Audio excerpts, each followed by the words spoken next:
ಸರಿ ಗ ಮ ಗರಿ ಗ ಮ ಪ ನಿ ಸರಿ ದ ನಿ ದ ನಿ ದ ಸರಿ ದ ನಿ ಸರಿ ಗರಿ ಸರಿ ರೆ ಸರಿ ದ ನಿ ಸರಿ ಗ ಮ ಗರಿ ದ ನಿ ರೆ ಸರಿ ಹಾಯ್ ಹಲೋ ಎಲ್ಲರೂ ಹೇಗಿದ್ದೀರಾ? ಚೆನ್ನಾಗಿದ್ದೀರಾ ಅಂತ ನಾನು ಭಾವಿಸ್ತೀನಿ. ನಾನು ಕೂಡ ಸೂಪರ್ ಆಗಿದ್ದೇನೆ.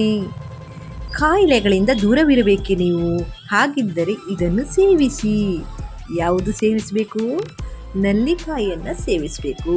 ಬೆಟ್ಟದ ನಲ್ಲಿಕಾಯಿಯನ್ನು ನೀವು ಸೇವನೆ ಮಾಡ್ತಾ ಬರಬೇಕು. ಓಕೆನಾ? ಹೇಳ್ತೀನಿ. ಮಧುಮೇಹ ರೋಗಿಗಳು ನಿಯಮಿತವಾಗಿ ನೆಲ್ಲಿಕಾಯಿಯನ್ನು ಅರಿಶಿಣದ ಪುಡಿಯೊಂದಿಗೆ ಸೇವಿಸುವುದರಿಂದ ಮಧುಮೇಹ ನಿಯಂತ್ರಣದಲ್ಲಿರುತ್ತದೆ.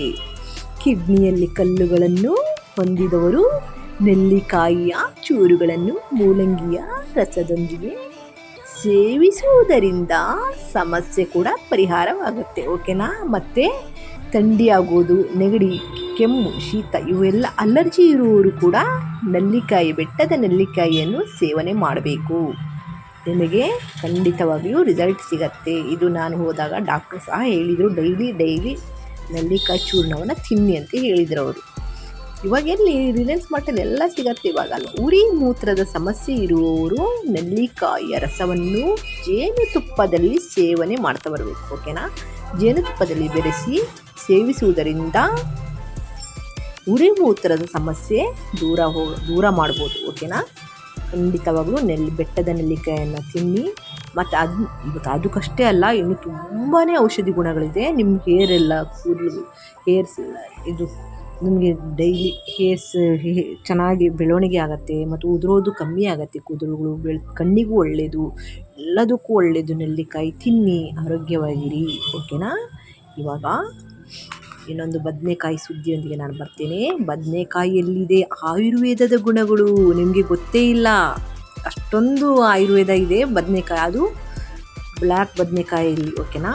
ಸ್ವಲ್ಪ ಉಪ್ಪಿನಲ್ಲಿ ಬದನೆಕಾಯಿಯನ್ನು ಹುರಿದು ತಿನ್ನುವುದು ಮೂಗಿಗೆ ಸಂಬಂಧಿಸಿದ ಕಾಯಿಲೆಗಳು ಹೋಗಲಾಡಿಸ್ಬೋದು ತಿನ್ನುವುದರಿಂದ. ಓಕೆನಾ? ನಂತರ ಬದನೆಕಾಯಿ ಮತ್ತು ಟೊಮೊಟೊ ಬಳಸಿ ಸೂಪ್ ತಯಾರಿಸಿ ಸೇವನೆ ಮಾಡುವುದರಿಂದ ಕೂಡ ಜೀರ್ಣಕ್ರಿಯೆ ಉತ್ತಮವಾಗುತ್ತದೆ. ಅಂದರೆ ನಿಮ್ಮ ಜೀರ್ಣಕ್ರಿಯೆ ಚೆನ್ನಾಗಾಗುತ್ತೆ. ಓಕೆನಾ? ಖಾಲಿ ಹೊಟ್ಟೆಯಲ್ಲಿ ಸಕ್ಕರೆ ಸೇರಿಸಿದ ಬದನೆಕಾಯಿ ತಿನ್ನುವುದರಿಂದ ನಿರುತ್ಸಾಹ ದೂರವಾಗಿ ಚೈತನ್ಯ ಮೂಡುತ್ತದೆ. ಓಕೆ? ಬದನೆಕಾಯಿ ಸೇವನೆಯಿಂದ ಆರಂಭಿಕ ಹಂತದ ಮೂತ್ರಪಿಂಡದ ಕಲ್ಲುಗಳ ಸಮಸ್ಯೆ ನಿವಾರಣೆ ಕೂಡ ಆಗುತ್ತೆ. ಓಕೆನಾ? ತುಂಬ ಚೆನ್ನಾಗಿದೆ. ಇದು ಮಧುಮೇಹಕ್ಕೆ ಉತ್ತಮವಾದ ತರಕಾರಿ ಕೂಡ. ಓಕೆನಾ? ಮಧುಮೇಹದವರು ತಿನ್ಬೋದು. ಇದು ಆರೋಗ್ಯಕ್ಕೂ ಒಳ್ಳೆಯದು. ಹೇಳಿದ್ನಲ್ಲ, ತುಂಬ ಒಳ್ಳೆಯದು. ಬ್ಲ್ಯಾಕ್ ಬದನೆಕಾಯಿ ತುಂಬಾ ಆರೋಗ್ಯಕ್ಕೆ ಹೇಳಿ ಮಾಡಿಸೋದು. ಕೊಲೆಸ್ಟ್ರಾಲ್ ನಿಯಂತ್ರಿಸುವ ಗುಣ ಕೂಡ ಇದರಲ್ಲಿದೆ. ಓಕೆನಾ? ಕೊಲೆಸ್ಟ್ರಾಲ್ ನಿಯಂತ್ರಿಸುವ ಗುಣ ಕೂಡ ಈ ತರಕಾರಿಯಲ್ಲಿ ಇದೆ ಅಂತ ಓಕೆನಾ? ಖಂಡಿತವಾಗ್ಲೂ ಟ್ರೈ ಮಾಡಿ, ಬಿಡಬೇಡಿ.